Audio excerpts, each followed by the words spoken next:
Hey, I'm golf broadcaster Matt Adams. The updated and expanded second edition of my book, The Golf Round I'll Never Forget, Golf's Biggest Stars Recall Their Finest Moments, is now available. Readers can expect to march with Arnie's Army at the 1960 U.S. Open, relive Jack Nicklaus's remarkable 1986 Masters win, and be amazed by the Tiger Slam. The Golf Round I'll Never Forget, Golf's Biggest Stars Recall Their Finest Moments. Pick it up where fine books are sold, including BarnesandNoble.com and Amazon.com. We'd like to welcome everybody back to the Football's Family Podcast. And I want to say this. Today marks my 100th episode that I have released. I cannot believe it, but it's been 100 episodes since I started this. And I've enjoyed 99.9% of it. The only thing I don't enjoy is Zoom when it doesn't want to work. That's pretty much it. I had some great episodes, some great guests, some great books that I've read, and some great interviews that I've had of people just like you who love football. But today I wanted to take this 100th episode and make it a little bit special. Today is May the 10th. It actually is my grandmother's 90th birthday, so she is very happy about that. But today is Mental Health Awareness Month. And if you've followed me for any length, you know that I deal with that a lot in this podcast. I've been honest and upfront with my struggles with depression and anxiety. Depression especially. I told you that my children have those problems as well. It's nothing that has stopped them, but it's something that is kind of interferes with life. And the one thing I've always wanted with this is for people to break the stigma, to end the stigma, whatever you want to call it, that mental health is not a problem. You know, people say, well, it's not something to get involved with. Well, break that stigma, end that stigma. It's something that needs to be dealt with. I have a quote here. It says, remove the idea that if I suffer below my neck, it's legit. But not if I suffer above the neck. It's, you know, if you're sick, if you've got cancer, if you got this or that, you go to the doctor to get fixed. And we think mental health is not part of that. It's a stigma that needs to be removed. I've been watching a lot of videos lately talking about, especially for men. One video I watched asked a bunch of men, who can you talk to about your problems? And they said, no one's going to listen, because we have this notion in our society, even now, that men do not need any help or anything like that. And you say, well, why is that the case? You would figure that men need it just as much as women. Odds are men are going to have mental challenges like that more than women, although women have a large number of it. In fact, I'm looking at this. There are several more, a large number of percentage of the people in our society have mental health or mental health challenges. But one thing that I want to do, I'm going to pull up a website here. It's statistics on mental health. And I want to read this to you here in particular. When people talk about mental health, we get this image of somebody who is literally going crazy, that they need to be put in a padded room. But according to NIMH.nih.gov, it says mental illnesses are common in the United States. It's estimated that more than 1 in 5 U.S. adults live with mental illness. That is 57.8 million in this country alone in 2021. It can go from severity ranging from mild to moderate to severe. Any of those could be just as bad. Even mild mental challenges like that can be rough. But when it gets severe, it's awful. And we kind of view it as out of sight, out of mind. You don't talk about it. It's not that big of a deal. I have had people that I've told you will quote Bible verses to me because I'm a preacher. They said, well, you should know this. Just be anxious in nothing, but in everything with prayer and supplication, make a request made known to God. That solves it right there. You know, just tell me that I need to be praying more, and it works. And to be honest, I'm a Christian. I'm a believer. But even if I pray and pray and pray, sometimes that doesn't go away. I was driving by a church earlier today, and it says, I'm too blessed to be depressed.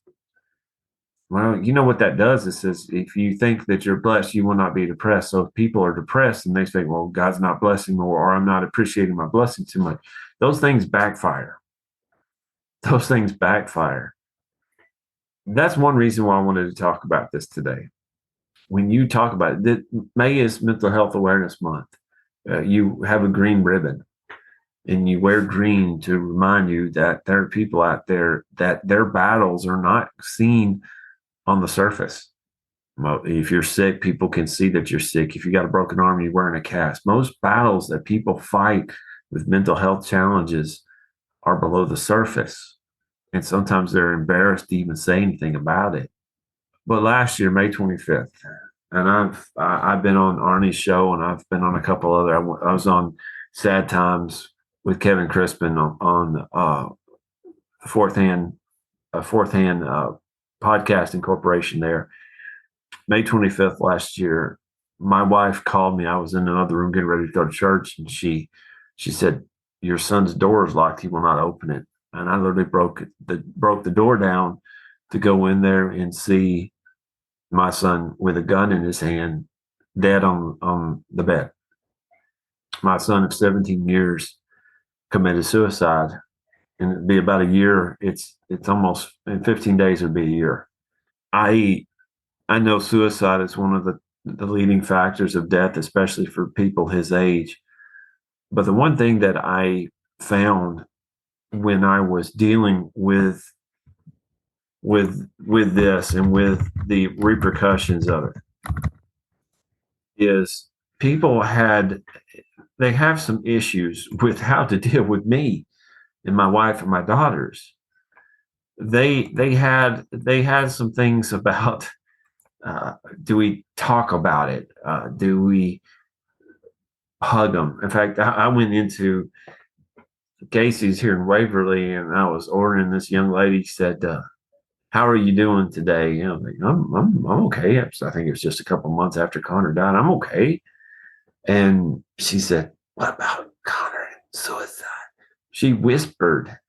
We're in a small town. Everybody knows when I pull up, I've got his name on the back of my truck. I have a tattoo of his initials and a semicolon on my arm. I wrote in the local paper about my son.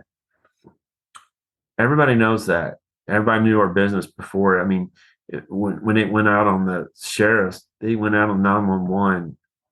Hundreds of people in town knew immediately because they didn't have anything better to do than listen to 911. It's sad. Suicide is something that we kind of push under the rug. We don't want to talk about it. I don't mind talking about it. I have problems, and I'll be honest with y'all, I have problems. I want to know why you did it. But the more I study about psychology and the more I study about counseling and suicide and everything like that, the more I realize he probably didn't know. Maybe you've been in that situation where you've looked down the barrel of a gun. I've never done that, but I've looked to make a traffic accident look like me purposely going off the road look like a traffic accident. I've been there. I drove 2 hours without even realizing I drove 2 hours. I understand, sort of. My wife and my daughters, I had to protect them. I'll be honest with you. I protected them. I took all the, I figured out the burial spot for my son. He's near my grandfather, my great grandfathers, and things like that.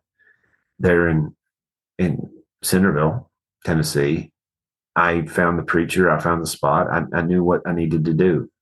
I put on a protective role because that's what I thought I needed to do. But here's the problem. By doing that, I pushed aside what it's like to grieve. My grief was stunted because I thought, because I'm a preacher, because I'm a dad, because I'm all these things, that I had to put on a face. I went back to work within a month.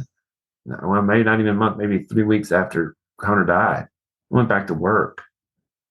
Come to find out, January this year, I lost it. Things were making me cry. Things were making me, I did a funeral. I went to go visit a man that I loved. He was dying, and I lost it. And I had people say, "Oh, you don't need to be crying here." I was like, No, I'm finally dealing with my son's death, and it's coming out in how I react to other people's death and their pending death. And people look at you and say, well, you're male, you're not supposed to cry. You lose a 17-year-old son who is your best friend, that you look forward to everything that he has. And you tell me if you're not going to cry. That, and I hate this term, but I'm going to use it. That idea of toxic masculinity is stupid. Jesus cried. Other people in history, males who had masculine traits, cried. It's okay to cry, especially when you're hurting. I am now, and this is May, I am now going to counseling. I've been going to counseling for about a year. I'm now starting to figure out that I had been distanced for a long time from my family because I've been trying to figure out ways to cope. And how I felt like I should cope with this is to distance myself from other people. So if they leave me or if they die, it doesn't hurt as much. And guys, that's not how you handle it either. I handled it wrong. I'm just now starting to see that. When people say this is how you're supposed to handle it, I've read self-help books. I've read so many books about grief that I learned that they can give you suggestions, but no one can grieve like you do. You grieve on your own. If you're suffering through depression right now, people can give you advice, but you have to figure out how to get out of it or how to deal with it in your own way. If anxiety is your problem, or if you're going through more difficult things, you've got to figure out ways to get help. I can't tell you how to do that. People can't tell you how to do that. You have to figure out how to get help. How do I get help? How do I ask for help? Where do I go for help? If you're suffering right now from suicidal thoughts, call 988 or text 988. Please get help. Don't Suicide is a permanent fix for a temporary problem, typically.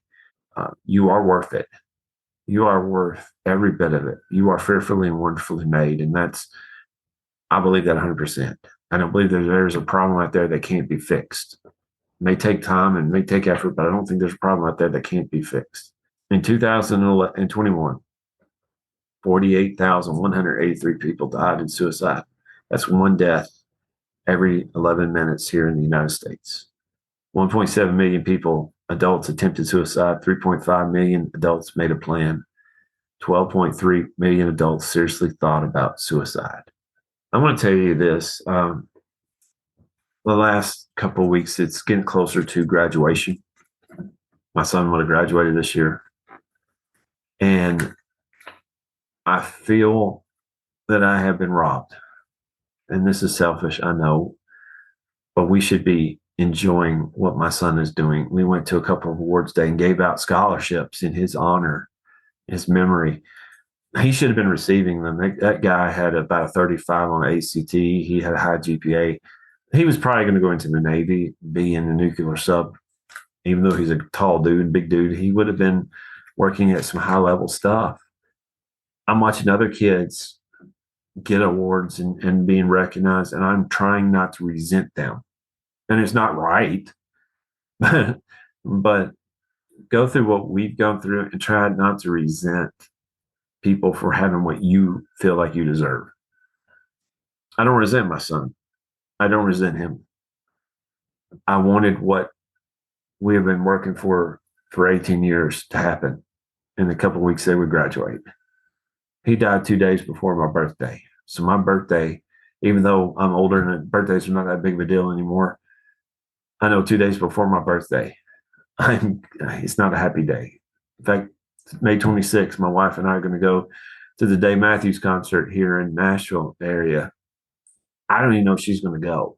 I want to go, but it's going to be kind of hard to enjoy it. Even though, you think, well, Dave's my guy. I don't even know if I can enjoy that because of what happened. Things change big time. But let me tell you this.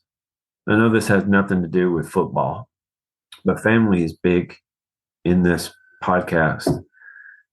Please don't think that your struggles right now have to end through suicide. Please don't. If you're there, let my voice remind you that you are worth it.